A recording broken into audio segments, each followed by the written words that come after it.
honestly, I think I was going in and out of consciousness. It was freaking me out. You gave the signal like this, like something's wrong. With my head in the clouds and my feet on the map, we go chasing the sun and we'll follow the map. When this world got me feeling small, I'll be sure to tell my story whenever our adventure calls. When adventure calls, yeah, when adventure calls. So Becca's almost done with her certification for scuba, and we're here picking up her new mask and fins. This one's cool because you can see out the sides. Oh, alright. Is it comfortable on your face? I think so.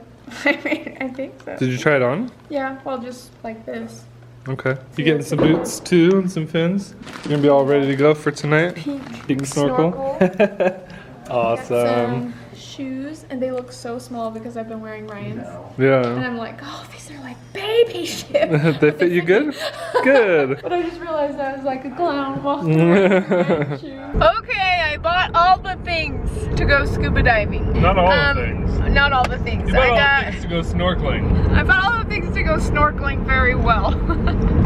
One of the funny things is this is the goggles that I got with this snorkel. It's pretty good snorkel and goggles. The funniest thing about that, I went through that store and I was like, oh, these goggles look good. I like these ones. For some reason, they look pretty good. Well, turns out these are the exact same ones that Ryan has that I've been using all along.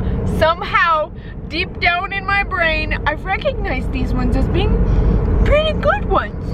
So I got them. And then I came out to the car and I was like, I'm just gonna see what kind he got. The exact same kind! So Copycat. It is so funny. You're a copier. That is so funny. Also, I got everything else and now we're going to the crater and guys, I'm nervous. I'm nervous. This ain't no swimming pool. This ain't no swimming pool. And I'm gonna be deep in water. I'm gonna vlog it. I got the GoPro with me, so we'll get some footage.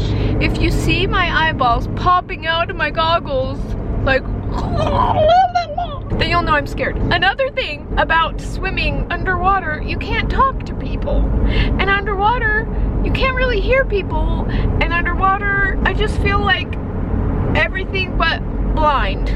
I've never felt that before and I don't like it because I feel like, oh, and I can't really express, you know, when you have a mask on your face and a respirator in your mouth, you can't make funny faces, you can't express yourself in that way, and that's a big part of me. And so I feel not only like I'm suffocating because I'm underwater, and sometimes I feel claustrophobic because of the water. Number 3, I just can't express myself with my expressions or my words, and so I just feel like, have you ever seen the Emoji Movie? I feel a lot like meh when I'm underwater. How do you feel? Woohoo! I feel happy underwater. I love it. It's great. He's a fish. Well, you'll be a fish with me too, baby. I'll be you should be called Mr. Limpet, and if you've never seen that movie, you need to see that movie. I don't like the squirrely guy who plays that character. He doesn't like Don Knotts. He's never liked him. For some reason, it doesn't matter what movie he's in. He's like, I hate that guy. I just don't like the way he moves. I don't like anything about him. Sorry. Don Knotts. He's also in The Ghost of Mr. Chicken. He's in a lot of movies that I love, that are good movies that Michael never ever wants to see. Michael just reminded me of one, The Shakiest Gun in the West. He's in a lot of movies. This is a big star. So I'm actually at the top of the crater right now, looking down into the crater. This is where the people are swimming in there. That's where we're going inside there right now. Okay, we're here at the crater. Are you excited to dive? It goes pretty deep down there. Well, this should be fun. This is gonna be really fun. There's somebody with lights down there.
Let's go. Cover my ears. They've had a good workout tonight. I feel like I've exercised muscles in my ears I didn't even know that I had. Hey, my name's Eskimo. I put this on because it has to insulate my ears while my hair is wet in this cold weather. But it's actually not too bad in here right now. Becca, I'm really proud of you. You did really good, and I got a ton of really cool video. You did really awesome. I was so proud because the thing is, you were so nervous about being outside of a pool, and you're like, I have a fear of heights underwater, and if it's really deep, then I'm scared. It's like a hot tub. It's super nice. It was like, oh, this feels good. No shock whatsoever when you get in the water. My regulator kept spurting out air, a whole bunch of air. While it was in your mouth? When it was above water. Oh. And she said, some of them just do that, and I was like, eh. Overall, it was good. Overall, it was good. Except. Don't just copy me, say it. Don't just copy me, say it. So I got down to, we were like at 40 feet or something. Yeah. Right? All of a sudden, the strangest thing started happening. 45 feet. All of a sudden, I was like, I'm gonna faint. I'm gonna faint underwater and die. And it was like, oh, okay. I felt this feeling before. I fainted once in college in a archery class. I fainted another time when I was pregnant with James, and another time when I was pregnant with James, and those are my fainting experiences in my life. But underwater, I've never fainted underwater. I did not faint, but I got very close to it. Honestly, I think I was going in and out of consciousness, like not completely unconscious, but like it was freaking me out. You gave the signal like this, like something's wrong, and then you pointed to your, oh, that was earlier, you pointed to your ear. Were you having a hard time? Yes, I was having a hard time equalizing. Yes. Then later on, yeah, you gave me the sign again, and I could tell that you were kind of like what's going on? And I grabbed you immediately in case I needed to take you up out of the water. And I think that our instructor saw me grab you, and she could tell that you were kind of acting weird, and so she came and grabbed you, and then I let go because I knew that you were in good hands. Yeah, you just kind of looked dizzy. You looked a little bit disoriented and dizzy and uncomfortable, and you were doing this like, I just need to breathe. You did this movement. Yeah. You were telling us that I did that on purpose.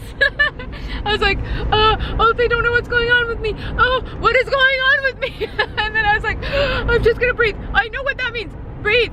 When you did this, I was like, oh, she's probably getting nervous or scared and she just needs to breathe for a little while. So I'll just wait for her to breathe. At first I thought maybe you were low on air, and that's why you were kind of like, you know. So I was like, ready. Oh, that's right, because this is share air, but this is breathe slowly. So they're kind of They're very connected. Similar. So I was ready to give you my air if you needed it. But then I realized you weren't struggling to breathe, you just needed to be able to have time to breathe. Yeah. So giving you the time to breathe, you were able to reorient yourself, and we were getting ready to go up anyway.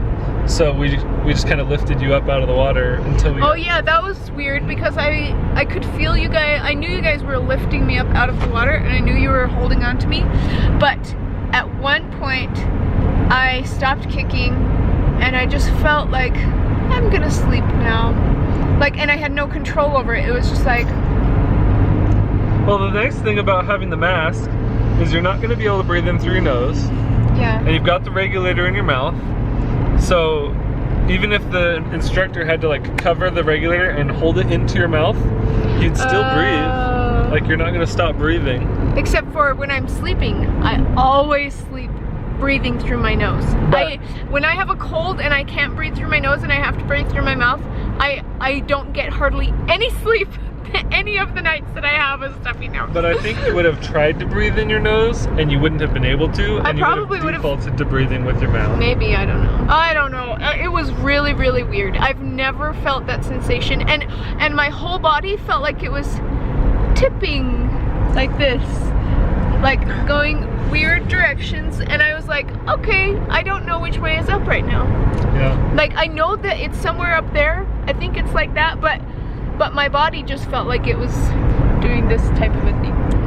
That was the scariest part. Other than that, when we had to do a safety stop, I needed that safety stop. because I was like holding on to that and just like, okay. And then she did a flip over the bar and I was like, I want to do that too. And then I was like, no, I should not do that. I'm still recovering from whatever just happened to me and I have no idea what it was. When we were kids, just hanging at the playground, when all we